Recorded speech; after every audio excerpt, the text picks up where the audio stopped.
Hi, I'm Coach Nick, and today we're going to look at a game from my personal favorite chess player of all time, Paul Morphy, who is playing with the white pieces. And the person playing with the black pieces is a guy named James McConnell, and he actually has an opening named after him. And typically, when an opening is named after you, it's a good thing, right? Roy Lopez, for example. There's, I think, 1,000 examples of openings named after people. However, when black plays this opening, you'll see it's not necessarily the case that it is a great opening. I'll let you be the judge. So Paul starts with e4. James comes back with e5. Exciting stuff so far. And knight f3. I'll always love this as an opening move, the second opening move, because of what we're going to talk about today, which is tempo. If that is not in your vocabulary for chess, you need to add it right now. What you want to strive towards is always playing moves that elicit a response from your opponent. Okay? You want to look for those moves, right? Like b3 does nothing to your opponent. Knight c3 does nothing to your opponent. You always want to strive towards making moves that you can expect a response from your opponent. It helps you better predict what your opponent's moves are going to be, which help you create better plans. All right. Now, knight c6, d6, plenty of good options here. However, McConnell's defense, the opening that is named after James McConnell, queen to f6. I'm not even sure if he played this ever again after this game, which is really funny. Maybe once or twice. And here, Paul simply plays knight to c3 and already scares his opponent with a very simple move, developmental move. But it already goes to show why most coaches suggest you don't bring your queen out so early. Because if you can see a little bit into the future, knight to d5 becomes very annoying. It's hitting c7, it's hitting the queen. The queen has to move again, and you're just wasting time. So how does black remedy that issue? With c6, of course, blocking that square, but it stunts the development, right? Still no developed pieces. And Paul Morphy is going to take advantage of that, immediately break open to the center with d4.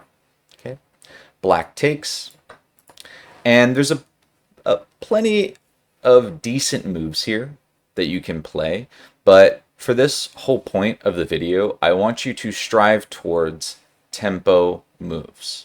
Okay, so look for a tempo move.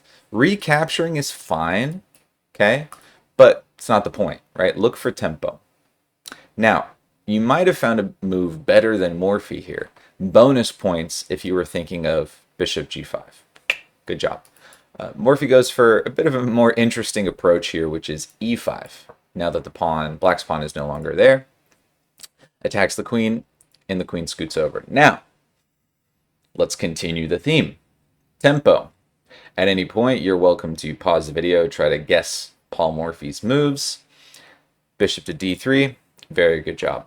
Now, you might have been hesitant if you were trying to look a little bit further because black has a reversal of the tempo with the move queen takes g2. Now, your knight has been hanging for a while now, and now your rook is hanging. Play a tempo move. If you said rook to g1, very good job. Queen runs away. Play a tempo move. All right. Bishop to f1, I almost want to give negative points. You're underdeveloping the bishop. Not very pretty. Knight to g5, negative points. Sorry, because it hangs the pawn on h2, and then again I have tempo. So in this case, rook g3. It's the only answer. Queen h5. And Paul decides to be a little overzealous here. It's actually better to now get the knight out of danger, more onto the king side where the action is going. Move like knight to e2, but we're having so much fun attacking the queen. Let's do it one more time.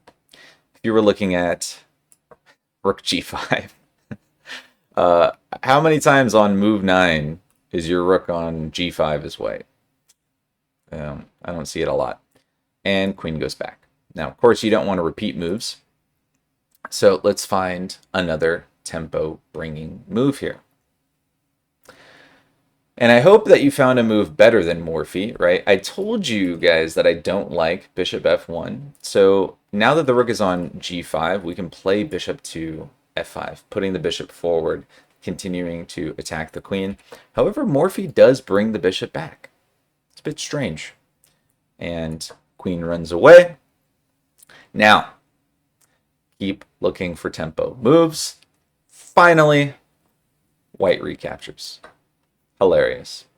Attacking the queen one more time, and the queen runs away. Now, you don't really have any more safe tempo moves here.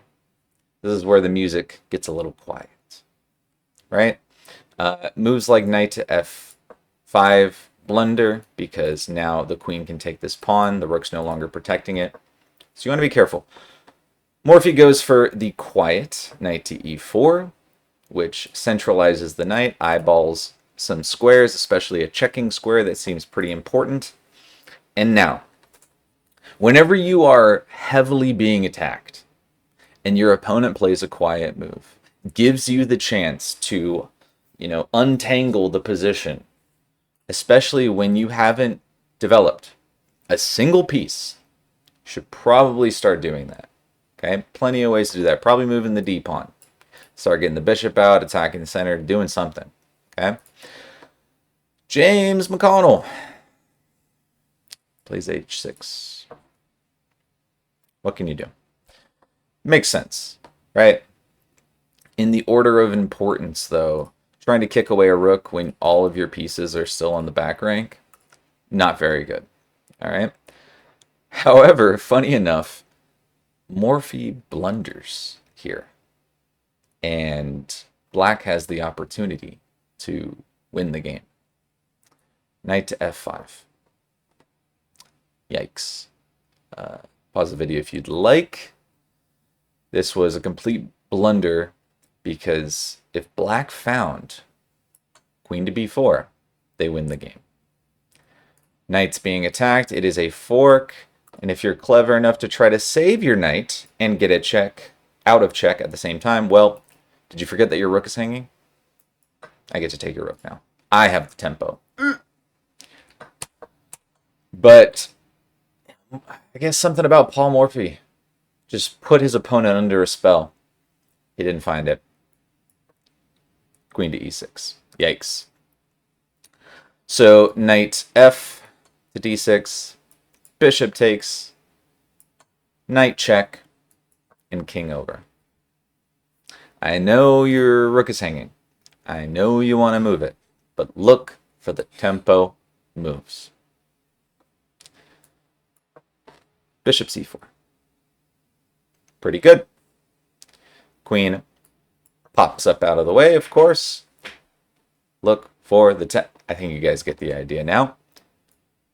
Knight check. Yikes. And king c7. Okay. Now, a lot of players would correctly assume that taking the rook here is good. And it's good. But whenever you see a good move in chess, stop. Try to look for a better move. Okay? Out of principle, yes, the rook is 5 points, the knight is 3 points. It's more points. But look at the position. This knight is behind enemy lines, attacking a bunch of squares, dominating, compared to this rook hasn't moved, closed file, closed rank, terrible, right? And the knight will be brought out of the action. All right. So in this case, Paul decides to introduce new pieces into the game. Instead of getting rid of good pieces out of the position, like moving the knight to h8, queen d6 check here. The idea being that he wants to trade queens and recapture, of course, with the pawn, with tempo, and the king escapes. All right, hopefully You've built the engine on tempo. You should be seeing these moves near instantly now. Bishop e3, pawn blocks. Okay. Right, do I have to say it again? Bishop c5, yikes. And if king over, checkmate in one move if you want to look for it. Knight d8. So instead, king a5. All right, now when I teach this to students, I see their eyes light up because they say, ooh, I have discovery attacks. I'll move my bishop. And now there's a discovery attack. What's the issue with that? Well, did you forget that the rook was hanging? You might have. Good job if you didn't. And the second most suggested move I hear a lot is b4. Not terrible, okay? But let's take a look at another concept in chess, which is the mating net. We already have our bishops covering all of the squares on the b file. So all we would need to do is take care of the a file. And I know you've already programmed your brain to look for tempo moves. I'm sorry. Unprogram it. You want to play moves like b4, but now go back. Find a quiet move here to set up the mate. Because it is a forced mate in 2.